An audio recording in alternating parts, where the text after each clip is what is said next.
So that way Okay. we can send them the link, right? Sure. Okay, sounds good. Take it away. Okay, so welcome to our presentation. We are Team 2 and we are working on the transformation fleet maintenance with our predictive maintenance technology. So, next slide, please. We are the team. Joining us are Iris, Fida, Adit, and myself. Yeah, Iris, you can mute your maybe Oh, like the okay. microphone. Yeah. Yes. Since because I was trying to share the screen, it's not allowing Uh, you like. Okay, let me stop. Oh, I can mute you. I can mute you. Hold on. Okay, because I was getting some echo, or it's okay. Should be gone Um, now. It should be gone now. Okay, cool. So, introducing ourselves, and I want to talk about what our technology is about. So, with the use of artificial intelligence, our diagnostic system goes beyond all the traditional maintenance practices that we currently have in the market, and it offers a real time insights into the condition of fleet vehicles. So, by integrating the artificial intelligence algorithms with all the telematics data, we empower our fleet managers to proactively address any potential issues before the customer escalates or before there is a vehicle breakdown, so that there is a reduction in the downtime, and also in terms of customer safety, the vehicles are much more efficient, and also it saves a lot of time for the customers. So, next slide, please.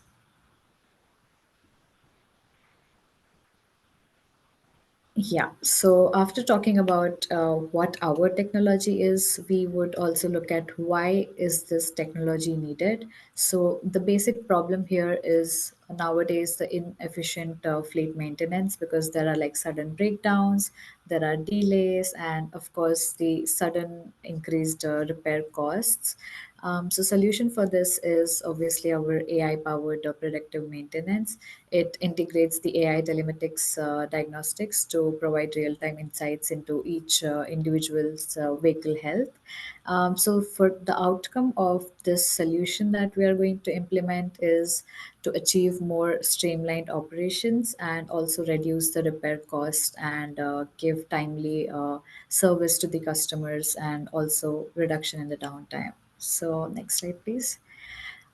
Talking about our technology, we also know that there are multiple alternatives to this which the customers might prefer, but I would like to talk about those alternatives and also some of the cons that they have, and thus our technology having an upper hand over all these alternative technologies. So alternative one is the traditional reactive maintenance system.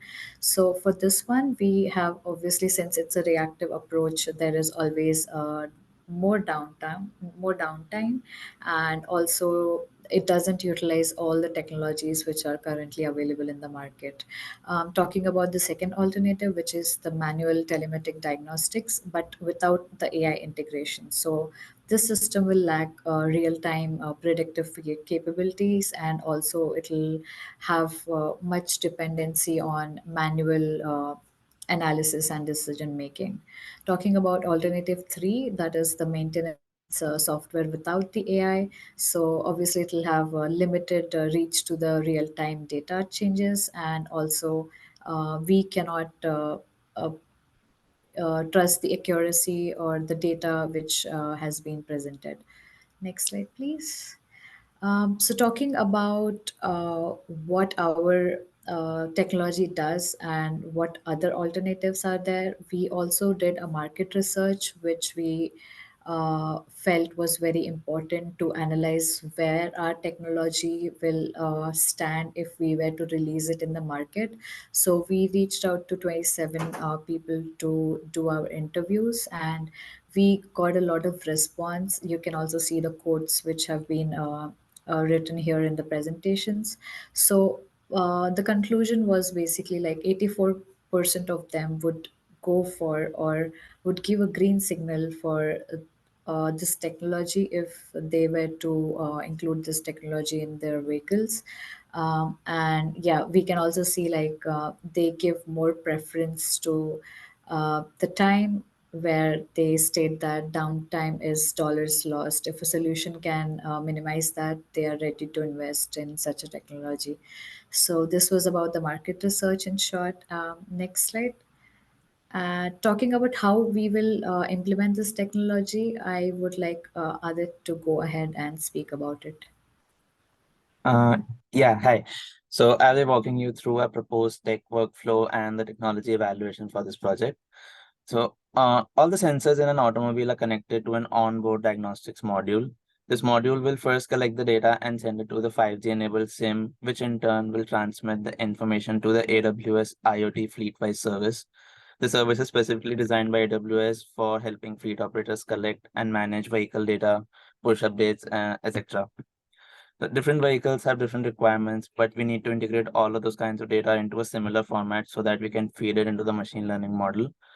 So we compile all the data, and the compiled statistical data and the relevant metadata will now be available to both the dealership and the fleet operators.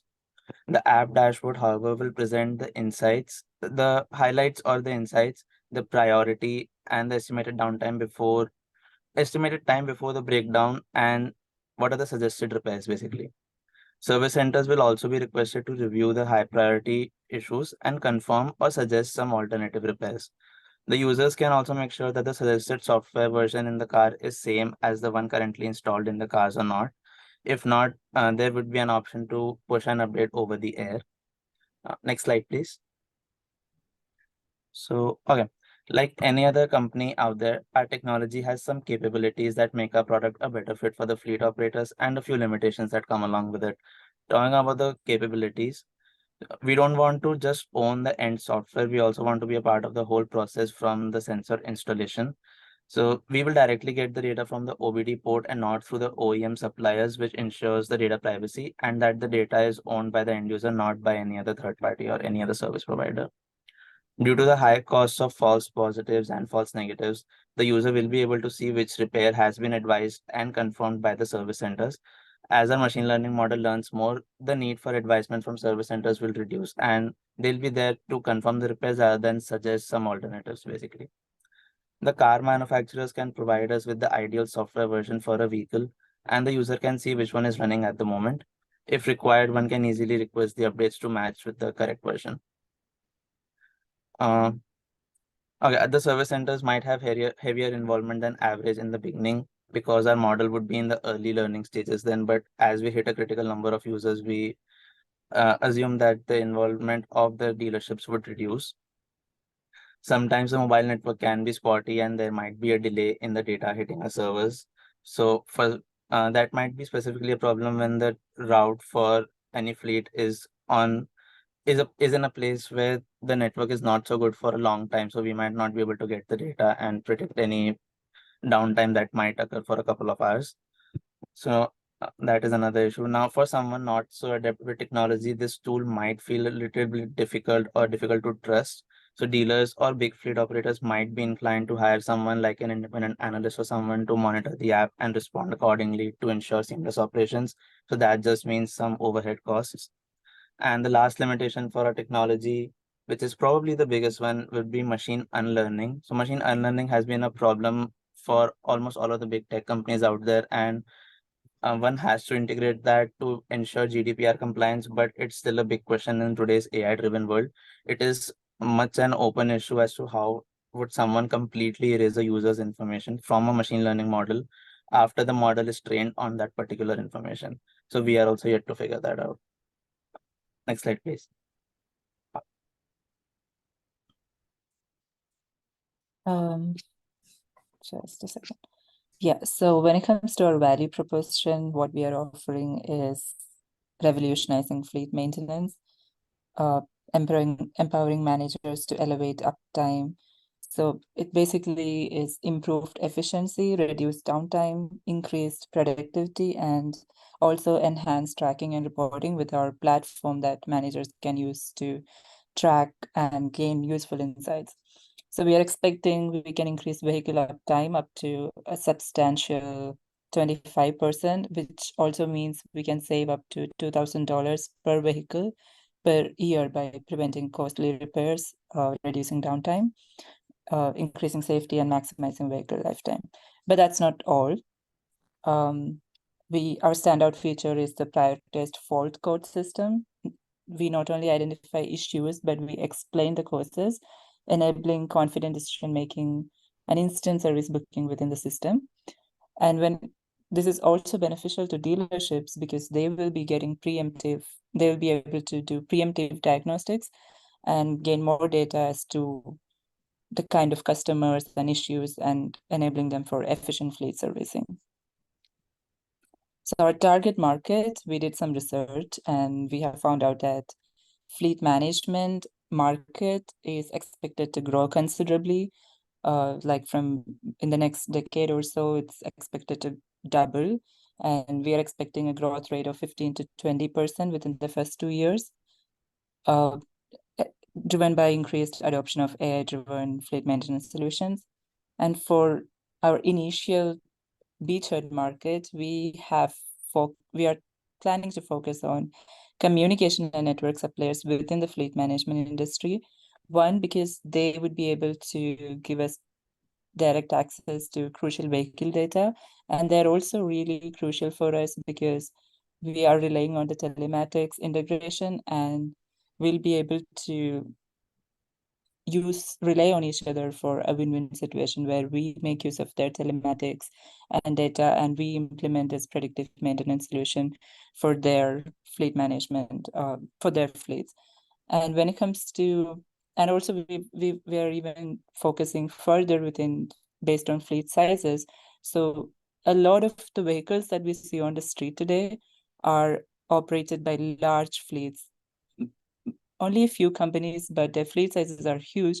But then there are many companies that operates fleets with number of vehicles less than 900, less than 100. So small to mid-sized fleets. So that's where we are planning to tap into the market.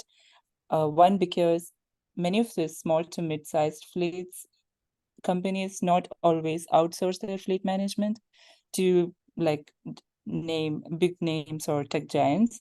So that will give us a way to penetrate into the market and reduce operation cost by 20% or so for them. So that's our initial target. And our competitive landscape looks like this. So we do have one or two known names that, as I said, is targeting large fleets like food and beverage companies, e-commerce companies.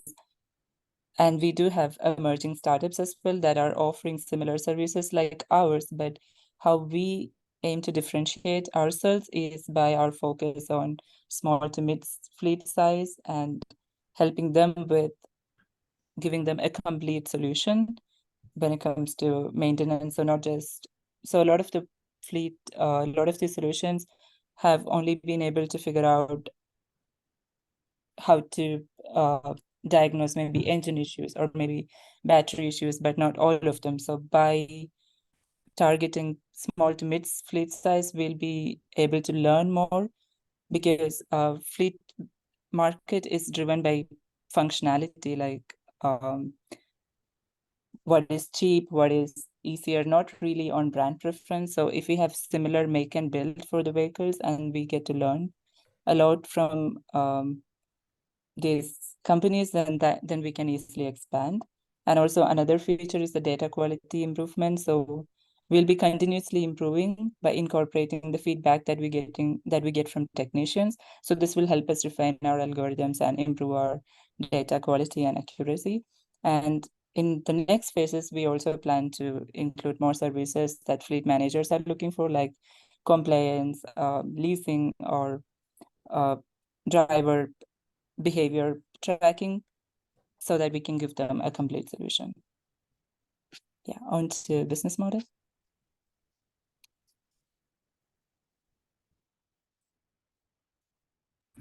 Iris, you're on mute. Sorry.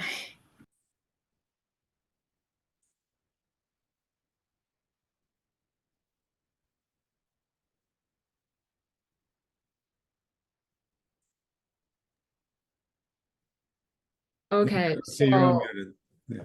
okay, let me share in this way. In this way, I can control like if I'm mute or unmute. Okay. So our business model, let's talk about how we make money. And our business model combine with three models. Our core model is subscription models. We believe our clients really willing to pay for us. By doing our research, we found like they lose almost 10K monthly per car during their downtime. But using our services by paying $50 per month per car, they could like reduce this cost. And also we provide them end-to-end solution. We help them to get rid of like software side and also the hardware side. They do not need to worry anything about technology. Besides that, we also think about other potential model in the future. For example, if company already have like their system, we could provide API resources to them, which help them do the semi-integration or full integration with our advanced maintenance algorithm based on their user need. And also we could collaborate with some car repair centers and fleet manufacturing company with advertisement their company in our website. In this way, we can also make money. And consider about the sustainability of our company. After 3 years, the ratio of CAC to the CLV is larger than 4 times. So we believe our company could like make more revenue since we already like build the data resources or technology side during the first year, and also we provide the scalability ability for like when we want to expand our customer base.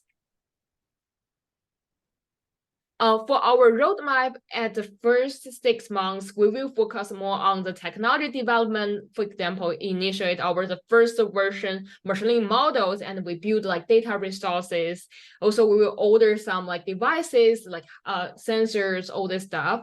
And at the same time, it's important to protect our IP, so we will apply for the IP. And for the next 6 months, we will more focus on the MVP validation. We build our MVP, we talk to our, the initial customer to see their feedback, and we also will like integrated with the sensors and also the vehicle, their vehicle system. And the next 6 months, almost like the second year, we will more focus on the feature enhancement and market expansion. We will strengthen the key features previously our slide mentioned, and also we will focus on the cybersecurity, which is the clients care about. And also we will focus like more on the clients, they already have their system, so we can do some integration, give them a power. And also at the next half years of the second year, we will focus on building the relationship with our client. We will build the CRM system, and also we will like expand our computing resources in order to serve more clients. In the future, after 2 years, we will more focus on the premium features, like we can provide the user the financial report by using the AI power, not only some like, the business, the key features, but also we can also provide them like mobile-based CMS software. Besides that, we mentioned like in the previous slide, we can diverse our revenue model. And also we will like use more advanced technology to help the client to monitor their fleet cars in different way, like use computer vision and use AR, VR, and also ultrastatic testing. And in the end, we want to highlight some like key takeaway for each section. We are the company, we're trying to use AI power, want to help the client streamline the operation costs, and by using the real-time telematic diagnosis system and with high accuracy. Our market is focused on the small and medium-sized fleet company, especially in the communication and networking supplier industry, and also some dealers in the North American market. And we could provide the clients with value end-to-end automations and with comprehensive predictive insight. And also we prioritize our fault code system. Our technology is really advanced than our competitors. We give the users is end-to-end data privacy. And also we not only use the software, but also we will gain some like expert insight to help reduce the false alert.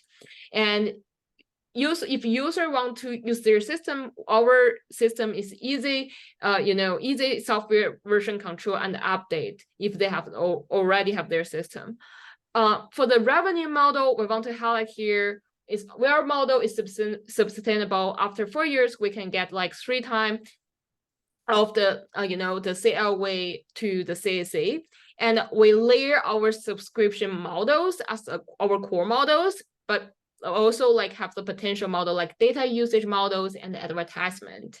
For our roadmap, as we mentioned before, the first year we will focus on the technology development, MVP validation, and the second year we will trying to expand our customer base, and the third year we will like keep working on use advanced technology to serve our clients with high accuracy and also diverse our revenue model. This is all our introduction for our project. Thank you for your listening, and we'll come to any question. All right. I thought you guys, first of all, did an excellent job.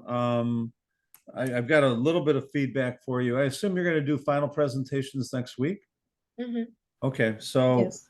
the one thing that you could add that I think would help a lot would be a visual, some sort of a drawing or a rendering of what your OBDC device would look like. I don't think Professor, that's not it, is it? yeah, like, do Sorry. you mean like how a user interface would look like? Well, that would Yeah. be one rendering would be the user interface for the, is there a user interface for the driver, or is this transparent to the driver? User It's interface would mostly be, aimed for fleet managers, not Yeah. drivers. Yeah, Yeah. so I think what would be plugged into the vehicle would be an OBDC plug, right? Some sort of a device. yeah, It would have no user interface. It would just be a Yeah. piece of technology, right? yeah, something like that. Yeah. So I think including that and then recognizing that OBDC only covers certain protocols and certain sensors are already built into the vehicle. So you could go beyond that and add wireless sensors that could be basically tracked and monitored through that same platform, right? Because you're building an entire platform here. You can go beyond OBDC and you can actually put some wireless sensors, for example, wireless sensors into the oil and transmission fluid, wireless sensors into the exhaust system, wireless sensors into the alarm system, right? I have a question here, Professor. So, Yeah. if we install like wireless sensors, do you suggest that those sensors also get in touch with the OBDC port, like we connect all of those to I the think it OBDC could be port? interacting with your device, because your device could have multiple layers to it. It could have one layer that focuses on OBDC and another layer that focuses on the wireless transmission.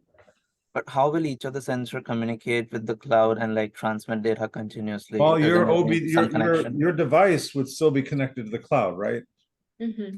So Right. one layer that's connected to the sensors, another one that's physically connected to OBDC, and you can Okay. integrate the whole thing on your one device. Okay. So I think you've got a lot of opportunity here to do much more. I mean, I started thinking myself about, you mentioned driver behavior. That's a big deal. You only mentioned it maybe once, I think, or twice as maybe an enhancement for the future. But I think driver behavior will lead to insurance, right? So if you can convince your insurance companies that driver behavior is being monitored and managed, right?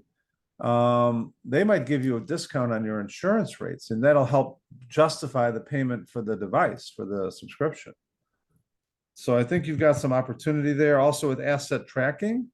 I don't think you mentioned asset tracking, but if you've got a fleet of 100 vehicles, you want to know where they are and you want to know how you can put them to better use. With asset tracking, you can say, oh, well, I've got a vehicle in St. Louis. I could apply that to this one job over here. So asset tracking is another one. You mentioned AWS. Is AWS your cloud-based platform? Yeah. But is it also part of your branding, or is this somehow an AWS product? Or No, it's not an AWS product, but it just uses the AWS services. AWS has like custom services that really fit into our use case. So got it.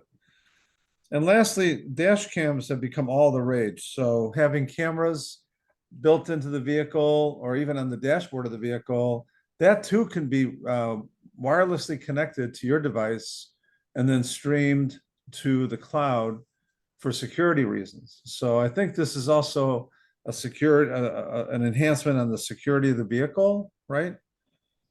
You talked a lot about data privacy, and I think probably you should be focused more on security, not just the security around the vehicle, but the security of the information so that you don't get hacked. You don't want somebody to use your device to hack into the vehicle, right? But I think data privacy probably isn't an issue because you're not putting driver information here. Nobody's name, it's all anonymized, right? yeah, but still essentially it's like all of the vehicles details. So if anyone wants to keep a track of like what's going from where to where and like so anyone can probably track those things and like Yeah, that gets to security to, I think, more than privacy from the perspective that you don't want to get hacked. You don't want anyone monitoring the details of where the vehicle is. You certainly don't want people to track your assets so they can know where to steal it from, right? yeah, right. But That's true. beyond that, I think the privacy of the driver's not putting any information in here. It's all transparent to the driver, right? Or is it? Do you think it's going to change in the future where you'll have the driver punch in a driver ID? Because if you're dealing with trucks, is trucks your main, or is it a fleet of like normal passenger vehicles? I think it'll be mostly light trucks. Light, Since light yeah. trucks, but they're part of a fleet. Yeah. Because over the road trucks, these are the ones that go the long distances over the highways. An OTR truck has a lot of reporting required by the federal government. And that Mhm. reporting could all be automated and pumped Yeah. through this device as well. So the reports are things like how many hours did you drive? How many hours did you rest? You know, all that kind of stuff. How many pounds of cargo are you carrying? You know, they want to know these things, and they want to know your checkpoints along the way and how many rest stops you've had. Because there's federal regulations for that, and there's paperwork that needs to be filed. So if you ever go OTR, you can automate that using your system. But in that case, again, the data privacy issue comes in because now we're creating Bingo. Now you have a privacy issue because now you have a driver's name, you have a Right. driver's ID, and you don't want that to be compromised. So all in all, I think you've got a great platform here. I'm surprised there's not more competition. Do you see this as a viable business? Is this something you would want to do when you graduate or not? I mean, definitely given the anticipated market growth, fleet is considered future of mobility. I mean, not just fleet, but the whole technology advancements that's going to happen around it. So yeah, I think the startup has potential for a leg in the market.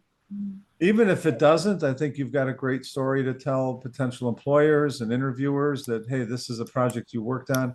I see this as a real need. I see this as technology that could easily be put together. You don't even need that many engineers. I think a handful of engineers could do this pretty easily. So congratulations. I thought you did a great job. Did you learn anything? Well, definitely. Yes. It was a new industry, the technology implementation. Yeah, I mean, didn't know fleet managers. It was entirely new world to me, all the issues that, like you said, compliance, driver, leasing, licensing, and then Sure. this entire maintenance, which is a huge headache for them. So I yeah. was going to mention, if you want to talk to another fleet manager, obviously Northwestern runs a fleet of vehicles, mostly minivans, and those minivans are mostly, believe it or not, for the athletes to get around to their various competitions. That fleet is managed by Northwestern staff. I think if you just search under Northwestern vehicle fleet, you'll find out who the manager is, and you can talk to them. I guess they've got probably about 30 vehicles. Yeah, definitely. That's a great lead. Thank you, Professor. Yeah. Beyond that, I mean, obviously there's trucking companies, there's a variety of companies that surround us, but I think the easiest to access would be the Northwestern fleet, right? Yeah. Yeah. And I know it's not very big. It probably isn't really in your target market, but you can understand how they worry about maintenance. Your focus was on maintenance, but I think Yeah. there's other applications that maybe you're missing in terms of that could be more lucrative than maintenance. Like I said, the insurance aspect, driver behavior, asset tracking, and ultimately OTR reporting. Those are all highly valued propositions. Yeah, Professor. So maybe like what we can do is we can add these aspects under our different models. Like we have model 1, 2, and 3. So we can just provide different types of packages and change our subscription models according to what all is provided under that particular model. So that's a good feedback that we can inculcate under our presentation. I think the only concern or the main concern for our team now is how do we handle the security or the data privacy part. So that's what we plan to work on this week. So maybe in the final presentation, we will try to address all those pain points that we currently have under our technology. Well, if you can run some sort of VPN or some sort of encryption, or maybe a combination of both, I think that would cover the vast majority of the concerns. All I can say is that the reason I know something about this space is that Motorola was in this business about 30 years ago. So the technology we used back then was very primitive. You're leveraging 5G, which is very fast, highly efficient, very, very capable, and you have OBDC ports that you could plug into. Motorola had to build something called Coverage Plus. I could put it in the chat if you want, but Coverage Plus was targeting fleets of trucks, over the road trucks, and they tried to do a lot of this data automation, especially the reporting aspects, but also some vehicle sensing and vehicle tracking. So with a technology that was very much slower and much less capable than what you're using. So I don't know if you can find it. I mean, I'm looking it up. You might have to find it in a museum somewhere, but it's Like, did they upgrade it to something else now, or they've I just think it was stopped? bought out by somebody else. So my guess is that network that we built to do Coverage Plus, which by the way, back then there were no public networks. You're using a public 5G network. Back then we had to build a private network along the highways of the United States. So I don't know what happened to that network. It could very well have been shut down, but that capability did exist, and we used a similar business model, per user per month type subscription. But we mostly dealt with large fleets. So if I find a link that describes it, I'll send it to you. I've been searching here, and it looks like I guess my memory goes way back, much further back than the internet. So it's possible that that's been totally decommissioned by now. I lost track of Coverage Plus. I know Okay. about it because my boss built the Coverage Plus network, and then he went on to build IDEN, and that's when he hired me, is to help him build the IDEN network. So, yeah, I don't see it. I don't see it anymore. So I'd have to do a deeper dive somewhere into the maybe Wikipedia might have it. Yeah, we might find somewhere something. I'm sure it's somewhere, but I mean, the whole idea is not a new idea. The question is, you're using much more modern technology. Mm. It doesn't even show up on Wikipedia.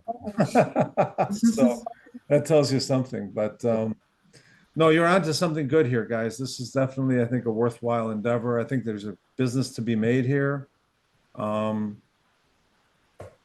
think, again, focus more on security versus privacy and think about maybe driver behavior. I know there's other issues that come with driver behavior.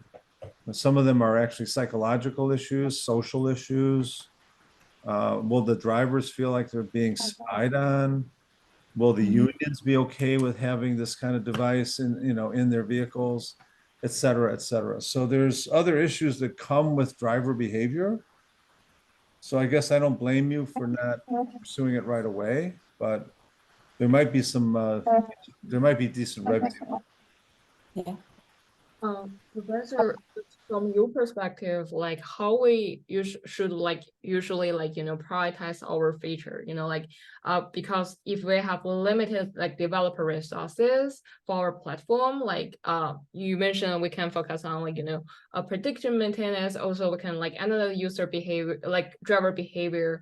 How like usually people prioritize the key features and in their roadmap, because There's two ways to do it. One is to just look at revenue and then focus on what can generate the most revenue. The other one is to create a platform, kind of like the iPhone did, where you can have third parties write applications, and that way the third parties can create the applications. You don't have to worry about prioritizing them, right? I see. Especially if like we're like a startup and compare with a larger company, they are easily to eat us if we don't have like unique, a core benefit to our end user. So, like, how will you like, if you in the same shoes, how will you like build the roadmap to solve this issue? Again, I would focus on where the target market. I mean, if you have a focused target market, where do they want to go first? And make sure that you've satisfied that target market before you start branching out into other markets. And look at what would be valuable to them. What's their value proposition? How would they monetize your features, right? I see. Thank you for the suggestion. And it's possible that Skyhook took over. Skyhook had a location network. So even back then, location was something that was a little bit tricky. And you're obviously going to be using, GPS location, right? Is location even part of your technology? So that, let's say that a breakdown occurs, you want to be able to locate the vehicle and Yeah, location is definitely. dispatch a tow truck. So obviously you would use GPS, right? So back then we didn't even, it was like the early days of GPS. It wasn't that accurate. GPS is much more accurate now. I wish I could say I could find this Coverage Plus network, but it seems like it was absorbed into some other networks. So I'll keep searching. If I find it, I'll let you know. Sure, Professor. Okay. Otherwise, look, you guys have a great project here, and I hope you learned something, but certainly by looking at the market, looking at aligning it with your technology. Were you surprised at how little competition you have? Yeah, it's just the emerging time in AI, and I think, Professor, we have I mean, just also combined. Yeah, we because have just we're targeting on a very focused group, specific. small to mid-sized fleet in particular industry. So yeah, so that we can have, Yeah. we can step in the market. Yeah, we have also like combined different various parameters, like tried to include whatever is possible under predictive maintenance that we can provide it to the customer. So, Professor, if you were the customer, would you buy our technology for Yeah, I your? think so, because I'd be a little bit worried. I mean, I'm an engineer. I'm a mechanical engineer, and I know I can't be in all places at once. And I do want to know what the status of the equipment is, especially from a maintenance perspective. I want to know, Is the oil in need of changing? Is the transmission fluid in need of changing? The brake fluid? Are any of these fluids low? Is the engine overheating? Are there any chronic issues coming up, perhaps in the software or the hardware, that are not being reported? I know drivers, I'll give you an example. I loaned my car out to my daughter, and she drives it all the way to Galena and back. On the way to Galena, she gets a red light that says check engine now, right? And she ignores it and drives all the way to Galena and back with this check engine light. It turns out that it was an O2 sensor that had failed. Well, in and of itself, that's expensive, but it caused the contamination of the catalytic converter. It got saturated with gasoline. So if you know what a catalytic converter is, you know it's expensive, and it turned out to be a $2,000 item. So not only did I have to replace the sensor, but because she kept driving and she wouldn't pull over and she didn't go to a mechanic because she ignored the light, right? It was an extra $2,000 for the catalytic converter. So, I mean, had I had my app running, it would have told me, hey, you've got a problem with your O2 sensor, right? I could have called my daughter and said, pull over, stop driving, call a mechanic. But I had no idea until she got home. And by then the damage was done. The damage on a vehicle can be done very quickly in just a few miles. You can damage your engine, damage your exhaust system, damage your transmission. These are all very expensive items. So, Yeah. Yeah, Professor. I think that's the problem with the reactive maintenance. Like it costs a lot compared to what a predictive maintenance would cost. So it's much better.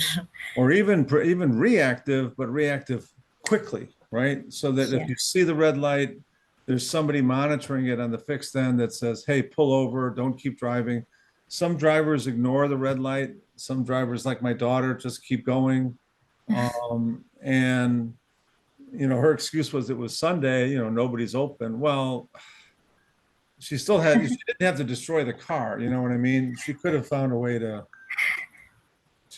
some place to get it fixed. But I think that's a good story to understand why I would find it valuable. I think any fleet manager would find this valuable, right? Yes, Professor. All right, guys. Well done. Thank you. Have a good holiday.